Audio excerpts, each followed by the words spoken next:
What does it take to go from delivering newspapers at age 9 to building cars that cost more than most people's houses? Henry Royce didn't inherit wealth. He didn't get a loan from his parents. He didn't have venture capital. He had £20. That's it. That's about $1,200 in today's money. And with that tiny amount, he built a brand so prestigious that owning one became the ultimate status symbol for kings, queens, and billionaires. But here's what nobody tells you about the Rolls-Royce story. Henry Royce didn't get rich by making cars. He got rich by understanding something most entrepreneurs never learn: how to turn crisis into opportunity. 1863, a small English village. Henry Royce is born into what you'd call a middle-class family. But when he's only 4 years old, everything collapses. His father's business fails, not gradually, completely. The family loses everything. Now here's where most rags-to-riches stories gloss over the details. They say he grew up poor and move on. But let's talk about what poverty actually meant for young Henry. At age 9, his father dies. His mother becomes a housemaid just to keep the family from starving. And Henry? He starts delivering newspapers before school, every single day. Most 9-year-olds in poverty stay in poverty. The cycle continues. But Henry's aunt saw something different in him. She didn't give him money. She gave him something far more valuable, an opportunity to learn. She got him an apprenticeship at the Great Northern Railway Company when he was 14. Think about that. No college fund, no inheritance, just access to knowledge. For the next 3 years, Henry worked in the railway factory during the day and studied at night. He read every technical book he could find. He learned carpentry, mathematics, and most importantly, electrical engineering. This is the first principle of wealth building that most people miss. Your earning potential isn't determined by your starting capital. It's determined by your skill set. By age 17, Henry Royce wasn't just a factory worker anymore. He was a certified mechanic. He understood machines better than men twice his age. At age 21, Royce was working as an engineer at a company called Maxim Western. Good salary, stable job, safe career. But then the company announced they were shutting down. Everyone scrambled to find new jobs, but Royce saw something different. He had saved £20 from his wages, not much, but enough. Most people would have used that money to survive while job hunting. Royce used it to start his own business, F.H. Royce & Company, electrical engineers.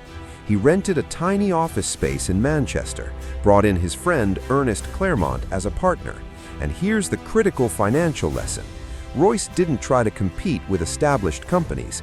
He started by doing the work nobody else wanted: repairing sewing machines, fixing broken electrical equipment, installing light fixtures.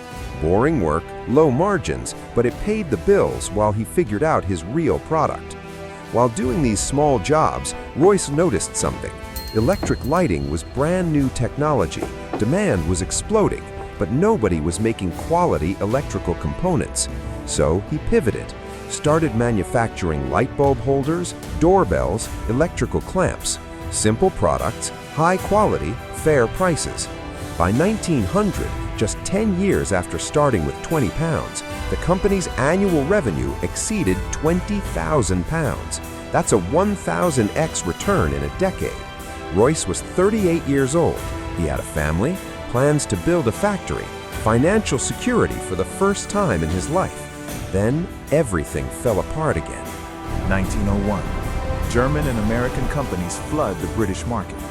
They had bigger factories, cheaper labor, lower prices. Suddenly, Royce's electrical business was getting crushed by competition he couldn't match. Revenue dropped, profit margins evaporated.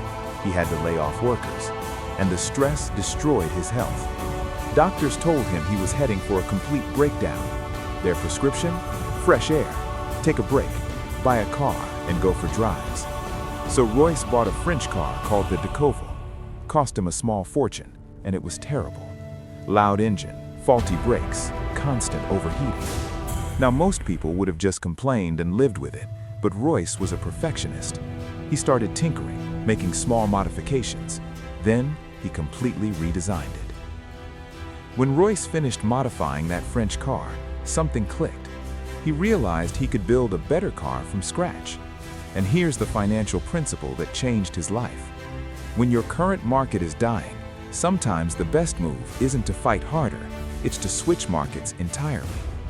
Royce assembled a small team, designed a new car from the ground up.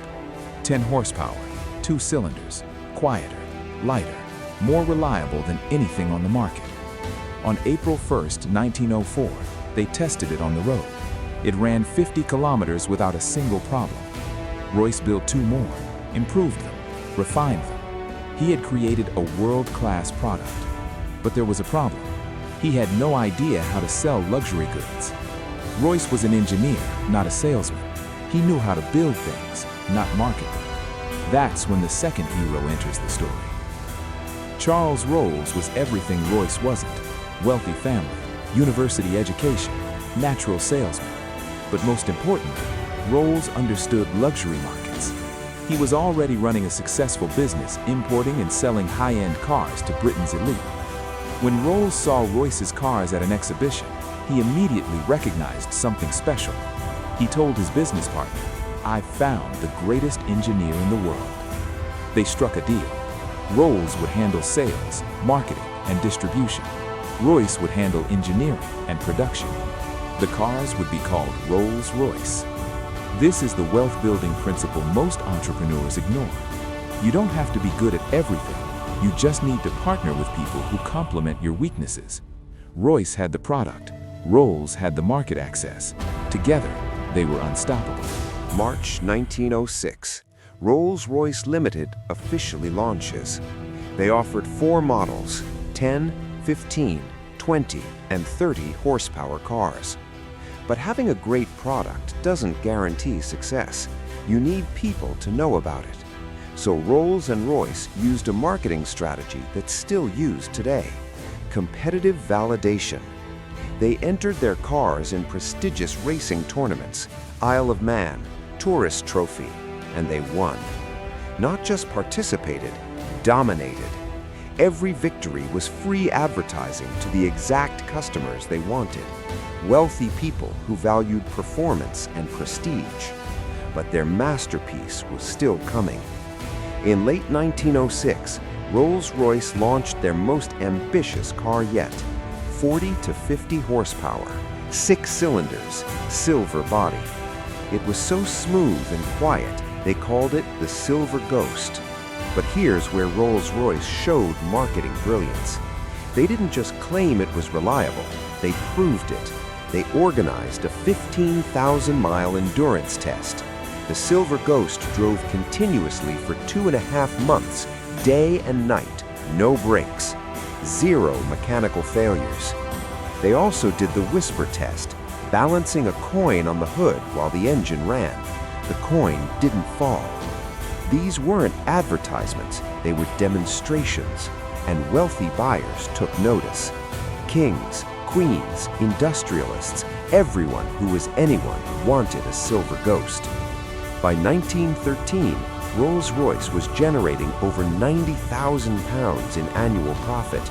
They were planning international expansion, building larger factories. Royce had gone from delivering newspapers as a child to running one of the most prestigious companies in the world. Then World War I started, and it nearly destroyed everything. 1914. War breaks out across Europe. The economy crashes. Luxury spending evaporates overnight. Who's buying expensive cars during a war? Nobody. Sales collapsed. Rolls-Royce had to fire employees. The company was bleeding money. Everyone assumed Rolls-Royce wouldn't survive. But Royce understood something critical. In a crisis, the businesses that survive are the ones that serve the new demand. And during war, there was massive demand for military vehicles. Royce met with military authorities, showed them the Silver Ghost. They loved it, but it needed modifications for combat. So Royce redesigned it as an armored vehicle, 8mm steel plating, rotating turret, mounted machine gun. The military ordered hundreds, but Royce didn't stop there. He modified the Silver Ghost into ambulances, saving thousands of lives in the process. He turned them into command vehicles for high-ranking officers. And then he saw an even bigger opportunity. The British military was desperately dependent on French companies for airplane engines. The government wanted a British supplier, but nobody had the expertise. Royce had never built an airplane engine in his life, but he studied, experimented, tested. In 1915, he launched the Eagle engine, more reliable, lighter, and more fuel efficient than the competition. The military ordered 500 units immediately. Then came the Hawk, the Falcon, the Condor. Rolls-Royce engines powered Britain's air superiority during the war. And here's the financial lesson. Royce didn't just survive the crisis, he used it to enter an entirely new industry that would make the company billions in the future. Even today, Rolls-Royce aero engines power thousands of commercial and military aircraft worldwide. That division generates more revenue than the car business ever did. When the war ended in 1918, Rolls-Royce returned to building luxury cars. They launched the Phantom to replace the Silver Ghost. It was even more successful. In 1931, they acquired Bentley, a struggling luxury brand, and turned it profitable. But Henry Royce never saw the final masterpiece. On April 22, 1933, at 70 years old, Sir Henry Royce died. He went from child laborer to knight of the British Empire, from £20 in savings to one of the most valuable brands in the world. What happened after? Rolls-Royce has had ups and downs since Royce's death. Financial struggles in the 1960s forced them to separate the aviation and automotive divisions. Today, BMW owns the car brand, but the Rolls-Royce name still represents ultimate luxury.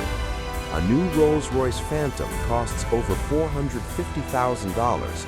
Some custom models exceed $1 million, and people still line up to buy them.